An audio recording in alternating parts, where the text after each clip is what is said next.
Chapter 35. Blessings and Curses.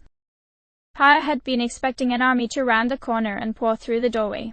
The bomb arrows hissed and her shoulders screamed as she kept up the tension of the line elbow. The footsteps had stopped. No, not all of them. She counted the steps. The echo outside made it hard to measure the distance, but it was only one set of feet, now. Light steps but meant to be heard. Judging by the sound of the footfall, the person had been injured, recovered, and trained to cover prior weaknesses. They were armed, though not heavily. Paya held perfectly still, waiting, the line elbow creaking in her hands. A Yiga woman rounded the corner. Her hands were empty, the sickle blade of her orda hanging at her waist. "Put that down," she said, and Paya flinched. It was the woman she and Zelda had met outside of Kakariko, first person to try to kill the princess. Meeting her again was a bad omen. "I warned Zelda about this." Instead of responding, Paya tightened her grip, reaffirmed her aim to the floor directly in front of the Yiga. No dodging or acrobatics would save her from 3 eruptions right under her feet. The Yiga sighed. "What do you think you're going to accomplish?" "You will not get past me," Paya said. Her voice was very level, for how much she was straining. "Ah." The Yiga crossed her arms. Her voice betrayed that she was scowling behind her mask. "We are not trying to get past you. If we were, you would be dead already. Do you think this doorway is the only entrance to this room?" "Yes." Paya could hear the lie in the implication. If there was another way in or out of this room, then no one but Koga knew of it. "Fine, believe that if you want. Still, we are not trying to interfere in Koga's battle with your charge. We learned our lesson on Death Mountain. Only someone blessed by Ganon stands a chance against her. Isn't that so?" An irritated scoff. "Would you put that down? This trap isn't for her. It's for you." Paya blinked, and her aim wavered. "What?" "Since we can't fight the incarnation of Hylia directly, you're the best means by which to strike a blow against her." Her tone was informal, conversational, Ethan. "Then why talk to me? Why not just warn me?" "We thought about it. You'd kill a number of us, but by force of numbers and with Ganon's strength we could bring you down. We decided, however, that that's not necessary. Will you come with me, into the adjoining chamber? I can explain there." It was Paya's first instinct to let loose the bomb arrows. If nothing else, she could right the wrong of this woman being alive and save Zelda from the consequences of misplaced kindness. It might take more than one volley, but the other woman would die. Then the rest of the Yiga would come, no matter what their plan was. She would fight here. She would die for her princess, perfectly fulfilling her duties. What would it accomplish? The thought welled up from inside of her, but it was not her voice. It was Zelda's, as if the blessing that beat inside of Paya like a second heart was speaking to her. She lowered the bow, eased the tension on the string, put away the bomb arrows, stowed the weapon on her back. The Yiga nodded and led her out of the room, out into the adjoining hall.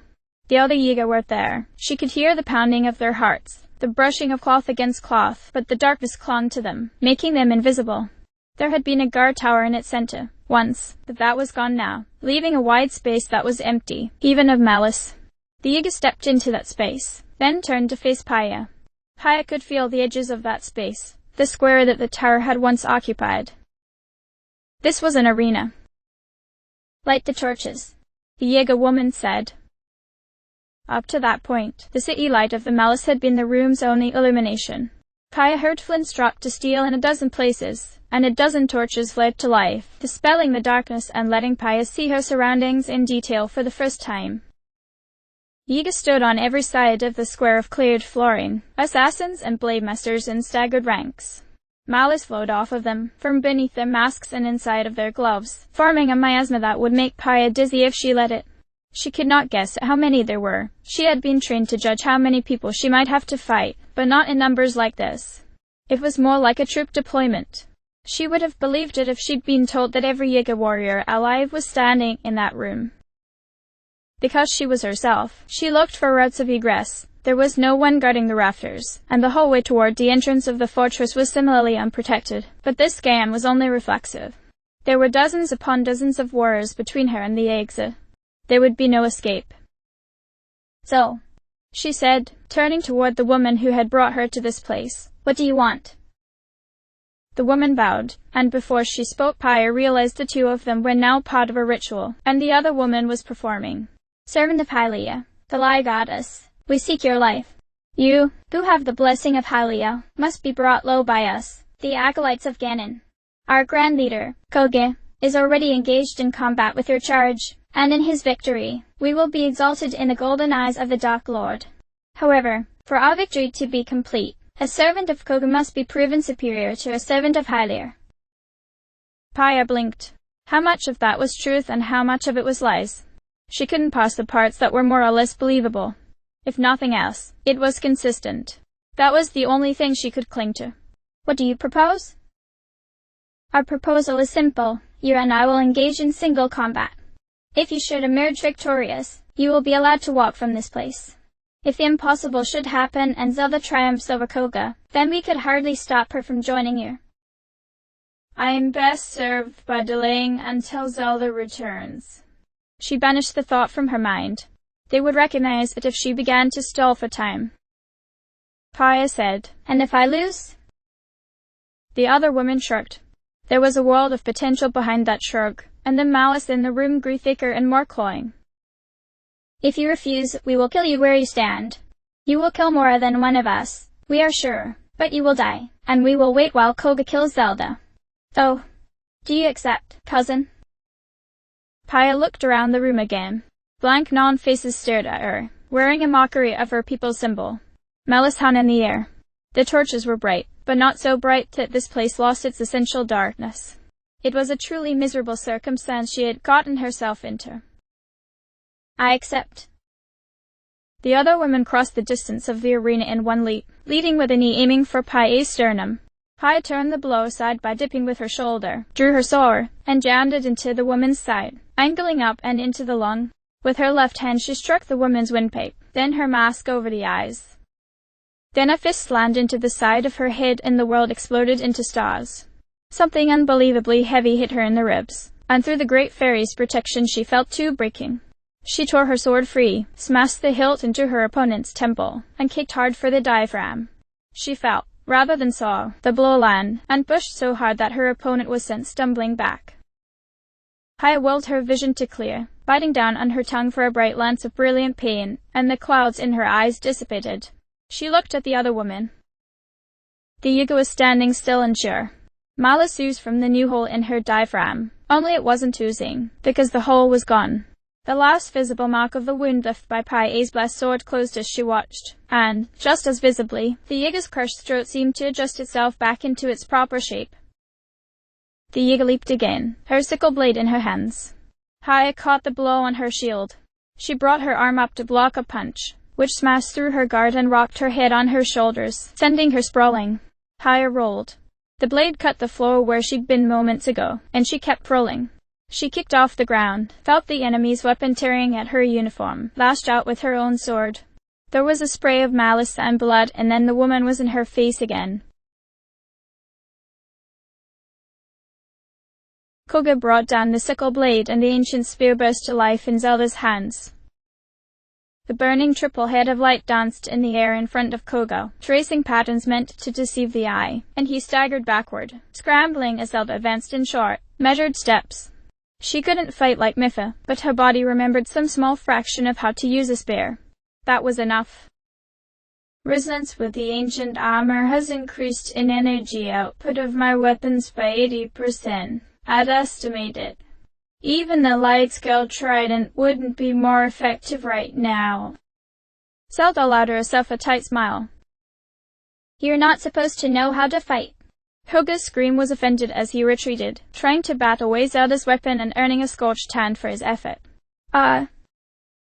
Zelda stepped in, using the same motion as had been orthodox in the Zora military for centuries, and thrust directly for Koga's chest.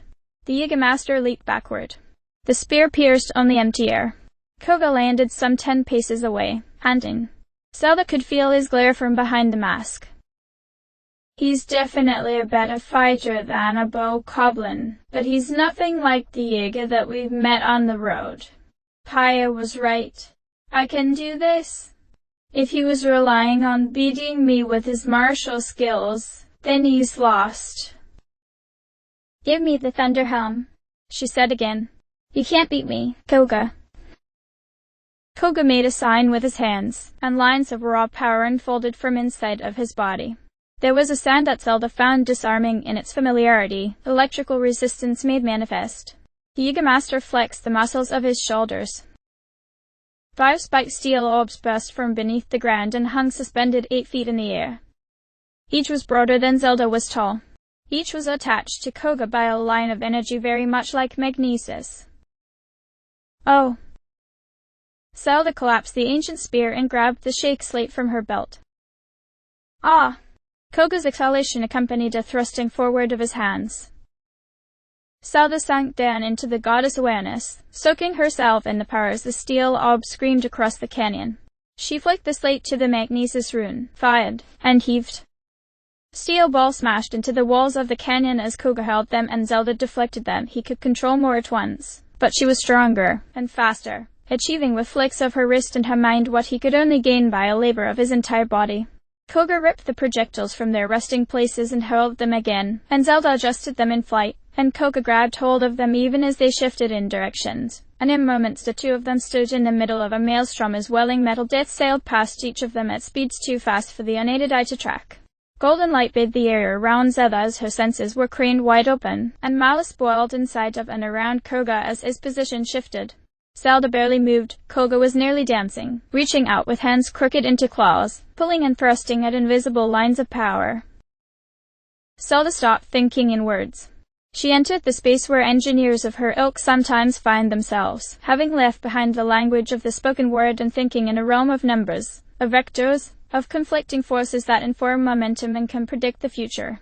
The goddess's power drove these thoughts, giving her more space than the limits of her physical brain would have allowed. Vectors aligned with one another. A line of power shifted as Koga moved his right shoulder forward. Mathematical surety gave rise to one clear thought. The next attack will be overhead. Koga threw his hand forward.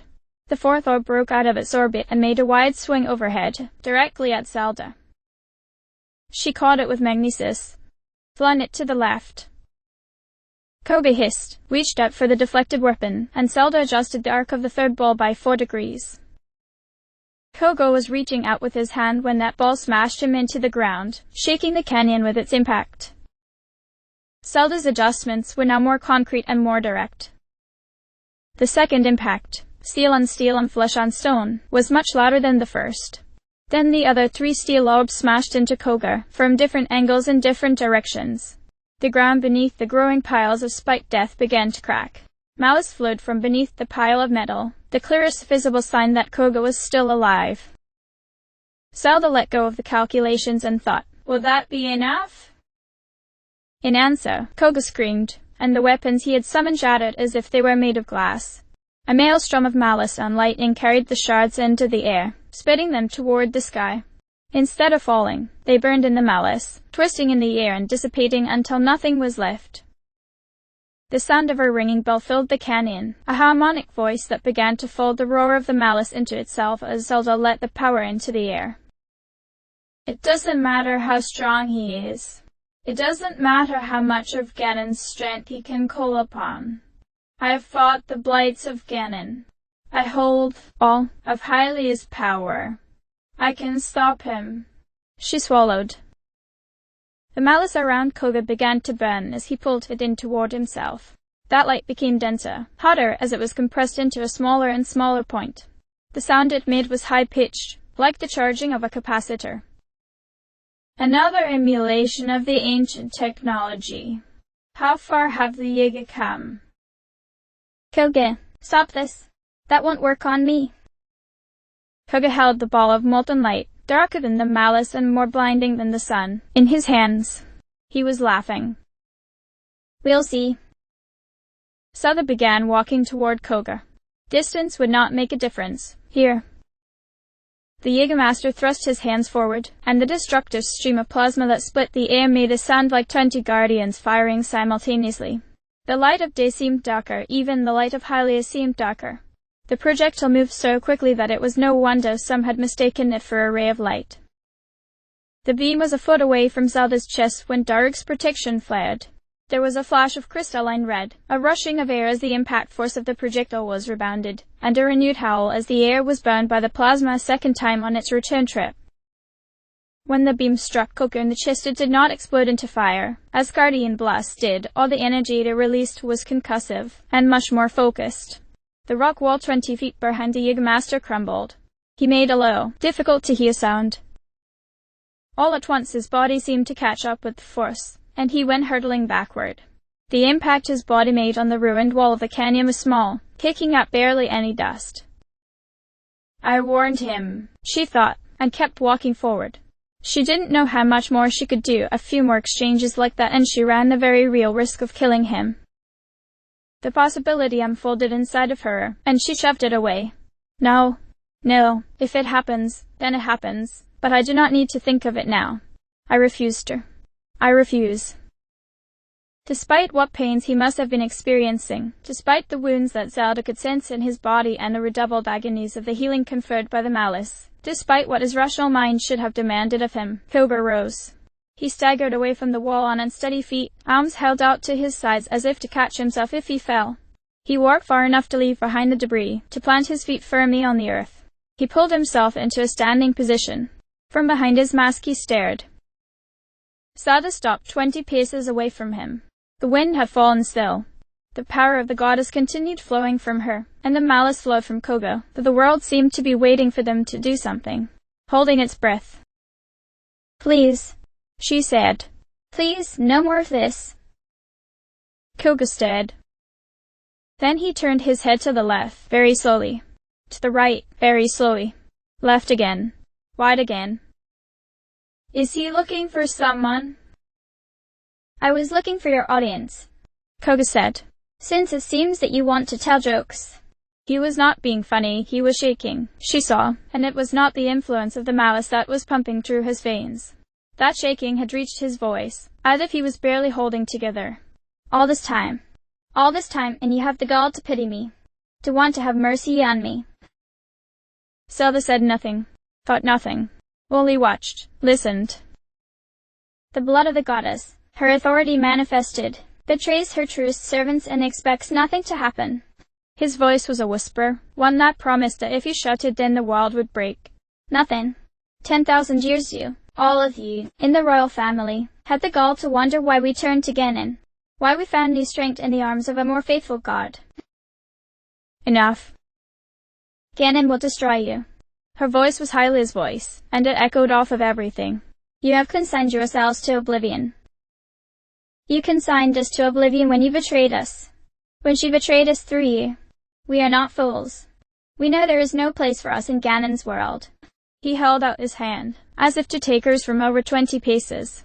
"But if there is no place for us in Hylia's either, why not turn our knives on the great liar? Why not betray our betrayer? With Ganon, we know where we stand." The thought slammed into Zelda's mind, and she could not integrate it. It fell away from her. She fumbled for it, reaching, but it slipped through her fingers. Over and over it escaped her. "I don't understand," she said, in her own voice. "You wouldn't. You've forgotten. Hylia's blessings heaped up high for you, forgetfulness, as if that absolves you in your blood. But do not worry, Princess. As far-seeing as you are, I will still show you. As wise as you are, I will still rid of your ignorance." Something inside of Koga began to boil.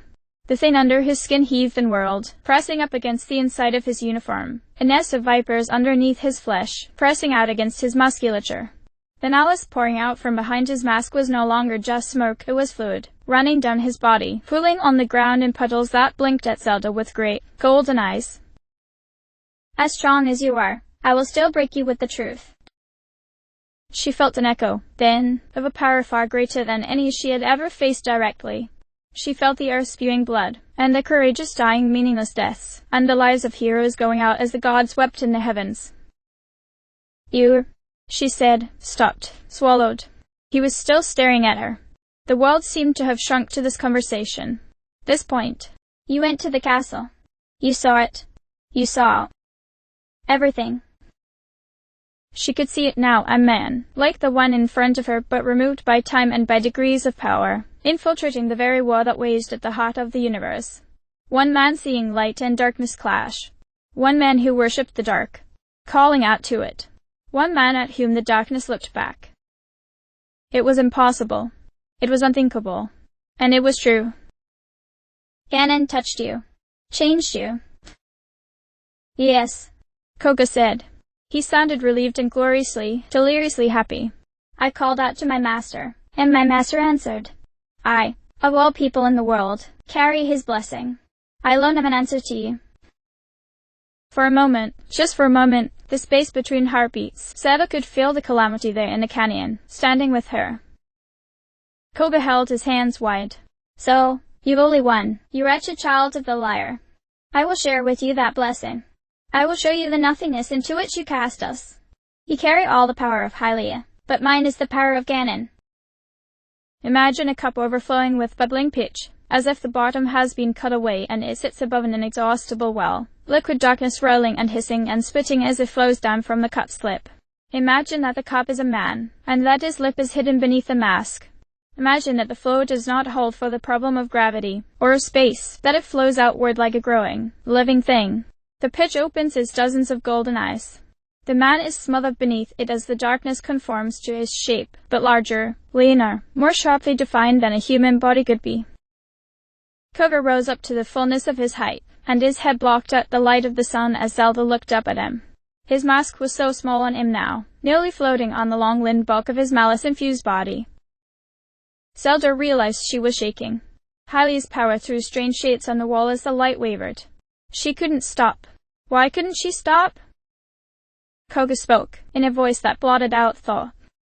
And before Ganon, the gods can only tremble. Hylia had fatally wounded her opponent 6 times.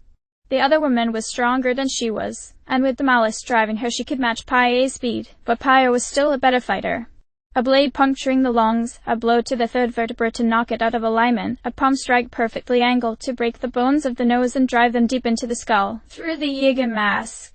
Sequential severing of 3 major blood vessels, a cut throat, and impalement of the lower stomach, in a removed way.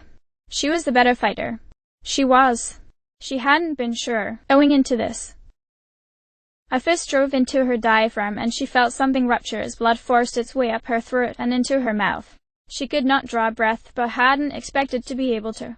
She struck her opponent in the throat, useless, kicked the inside of the left knee to dislocate it, an easy but insufficient delaying tactic, and then struck her opponent's sternum with both of her palms, feeling all of the assassin's ribs break loose from each other at the point of impact. Good, but not deep enough.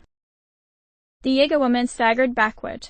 Pailla should have followed up by pursuing, by bringing her opponent down and taking her to pieces, but she couldn't.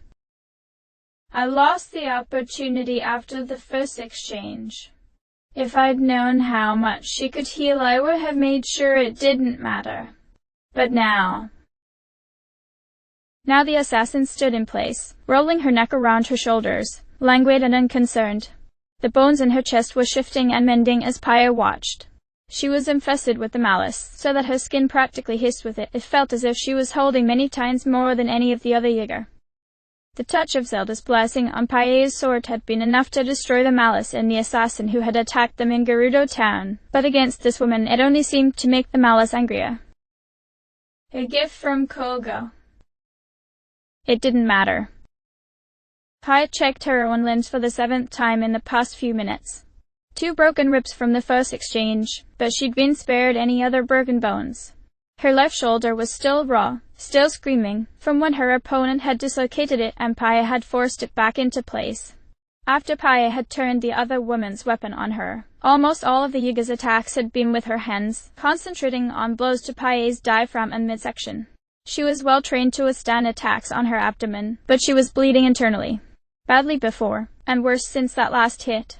Her wrists and ankles had been pushed to their limits in turning aside her opponent's attacks, and the cartilage would soon tear. How much longer could she keep fighting? The sound of bones knitting back into place finally stopped as the Yiga woman sank into an offensive stance. I have to put her down in the next exchange. It's the only chance I have. Paya breathed in, held it, breathed out. The blessing was a song in her heart. She held to it. She would fight. She wasn't Link, but she would not fail here. She would keep fighting until she had won. The Yiga woman moved. Paya shifted her shield arm and rushed forward. Over the wind of their own motion, the breathing of the crowd around them, the thunder of all of their hearts beating as one, none of them heard 4 sets of heavy footsteps coming down the entrance hallway. Paya swung her shield for her enemy's face. Her enemy grabbed on with both hands, tore the shield from Paya's grip, flung it into the crowd. Paya feinted a swing for her opponent's neck, and when the protective arm came up she shifted it to slice at the kneecaps. Instead, the blessed sword's tip bit through connective tissue and severed bone. The Yiga gasped, reaching reflexively for both her legs, leaning forward before she realized she did so. Paya's shield clattered on the floor. She dropped her sword, reached out with both her hands, wrapping them around the assassin's skull, shoved the head down, brought her right knee up with all the force in her body.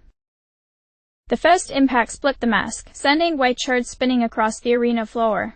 The second echoed with the sound of meat under a hammer. The third was loud, crackling, as the occipital and nasal framework broke like porcelain. The fourth and fifth were duller as blood than malice sprayed on the floor and on Paya's armor. Then Paya's exhalations were louder than the blows themselves.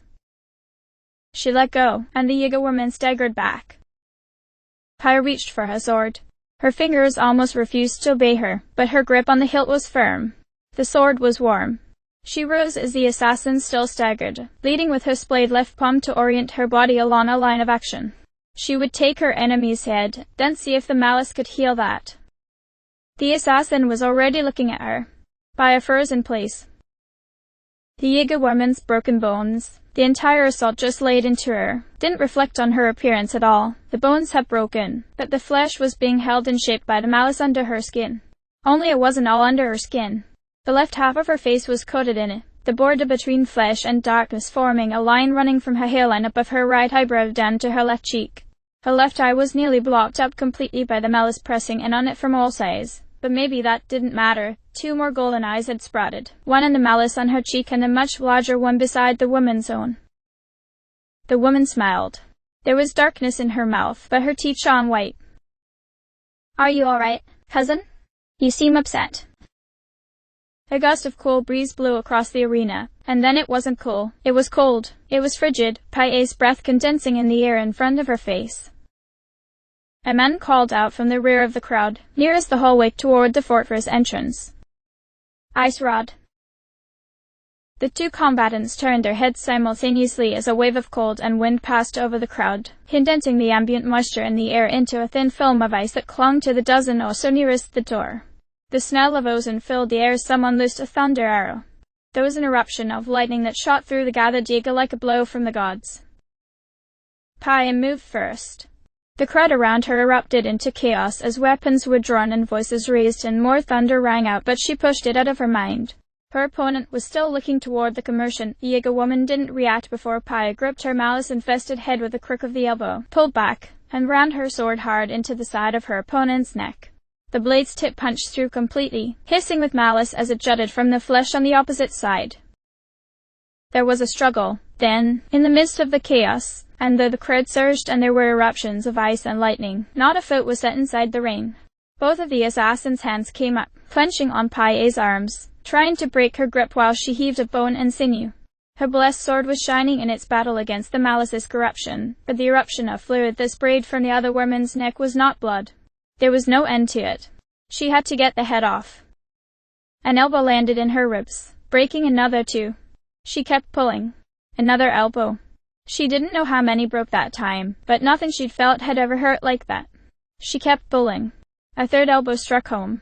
Blood exploded from her mouth, propelled by the pressure applied directly to her lungs, and she began to realize exactly how badly she was hurt.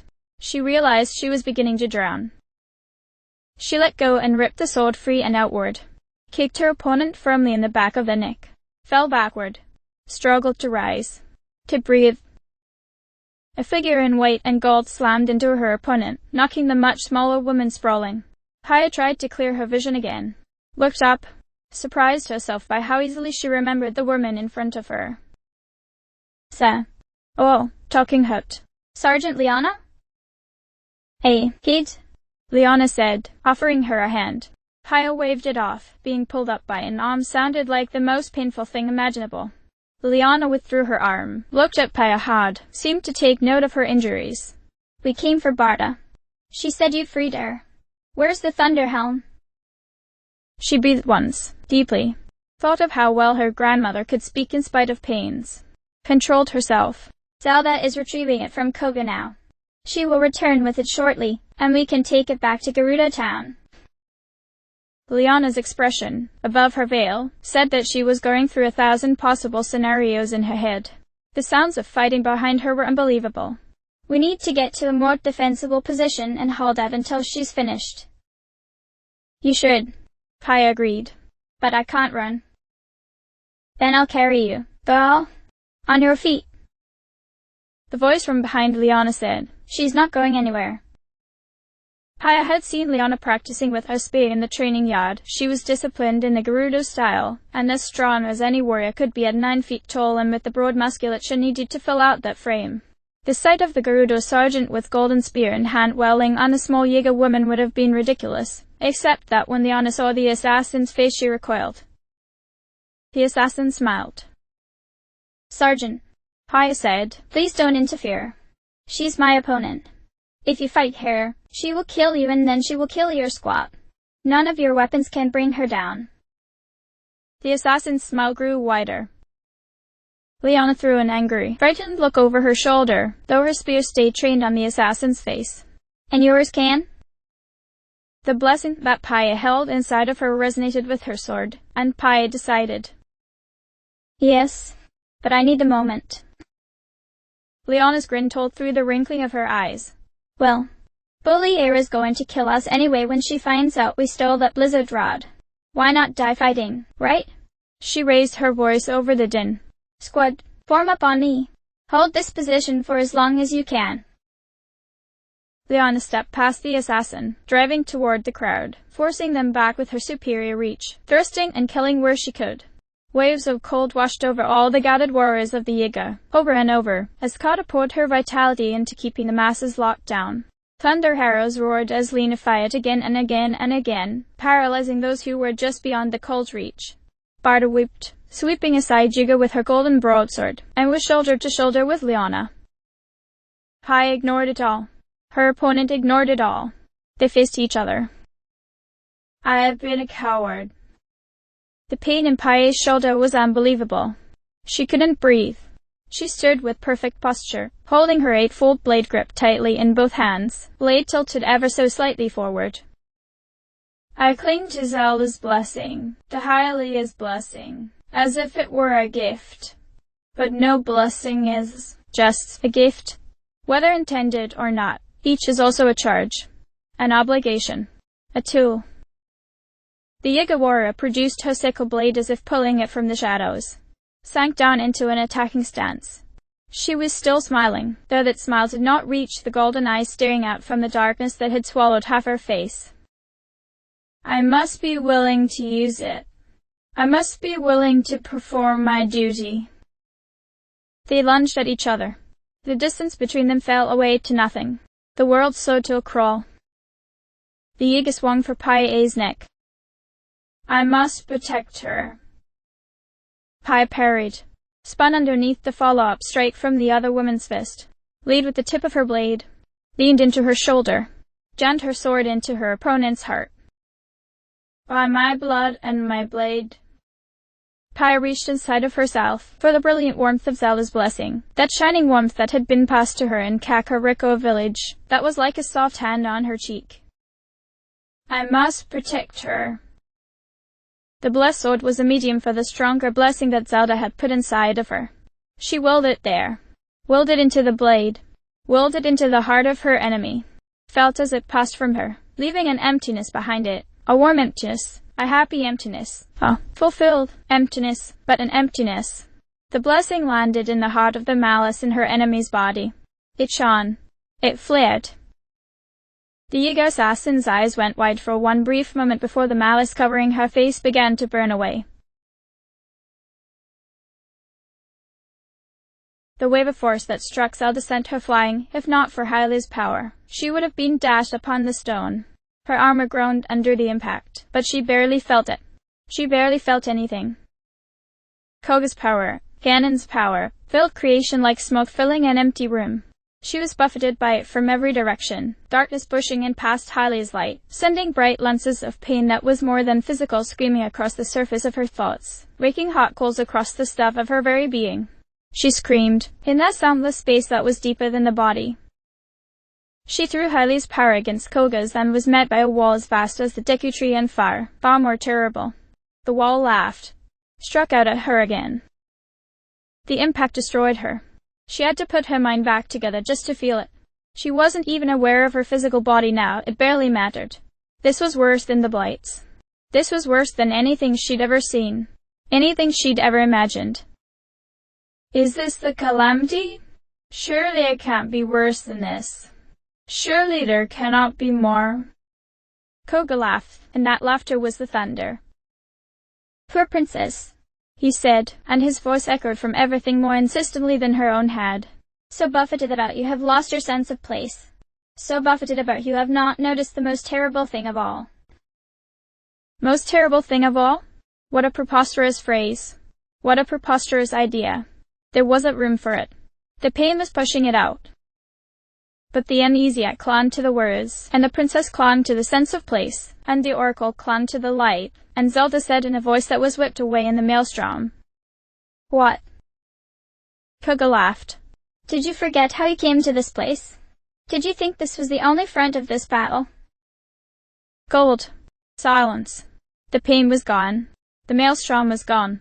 Koga's power filled the universe, but Zelda was somewhere deeper than that, deeper than everything, and in that place it was cold and quiet, and it was in that place that Koga's words reached her. What? Only front in the battle? Against Ganon? He can't be talking about Link. He can't. She realized. She came back to her body, raised her head, looked away from the horror that Koga had become, to throw her awareness toward the place behind the false wall. Hylia?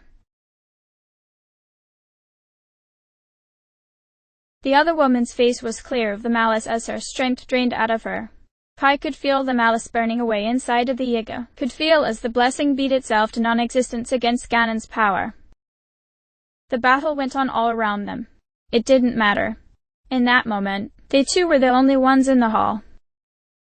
The Yiga slumped against the Sheikah. Pi lowered herself to a knee as they both sank. She put her other arm behind the Yiga's back, cradling her. I'm sorry, Pi whispered in the Yiga's ear. The Yiga reached up with her hands, put them on Pi's cheeks. Her palms and fingers were warm. Her eyes were clear and wet.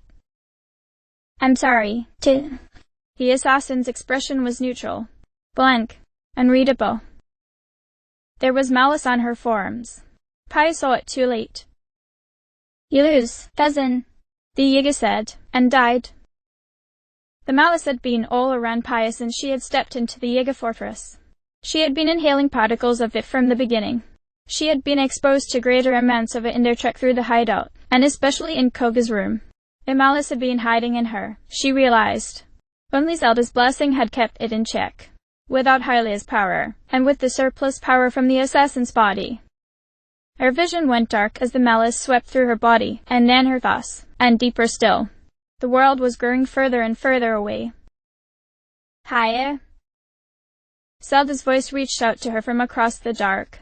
She looked up, tried to see her princess. Then there was a hand, bigger than the world, bigger than the very idea of the world, and that hand was all the darkness that had ever been. It reached for her, closed around her, and pulled her soul away. Leano, Lena, Kata, and Bata fought valiantly in the heart of the Yiga fortress.